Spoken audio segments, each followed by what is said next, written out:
முருகப்பெருமானுக்கு பிடித்த கோவிலான வயலூர் முருகனை பத்தி தெரியுமா?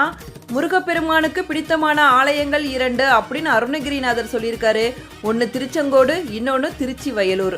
திருப்புகழ்ல 92 இடங்கள்ல வயலூரா வயலூரா அப்படின்னு பாடியிருக்காரு அருணகிரிநாதர்.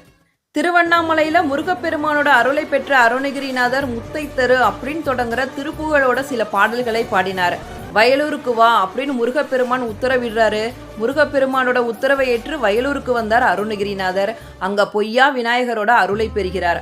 ஆனா முருகப்பெருமானோட தரிசனம் கிடைக்கவே இல்லை. இதனால ஏமாற்றமடைந்த அருணகிரிநாதர் ஒளித்த அசிரிரி பொய்யோ அப்படின்னு சொல்லிட்டு கத்துறாரு. அப்ப அவர் முன்னாடி முருகப்பெருமான் காட்சி தராரு. திருப்புகழ் பாட அப்படின்னு சொல்லிட்டு முருகப்பெருமான் கேட்கிறார். அதற்கு அருணகிரிநாதர், பாடறியேன் படிப்பறியேன் பள்ளிக்கூடம் தான் நான் அறியேன், எனக்கு என்னப்பா ஞானம் இருக்கு உன்னை பற்றி பாட அப்படின்னு சொல்லிட்டு அருணகிரிநாதர் கேட்கிறாரு. உடனே முருகப்பெருமான் தன்னுடைய வேலை எடுத்து அருணகிரிநாதரோட நாக்குல ஓ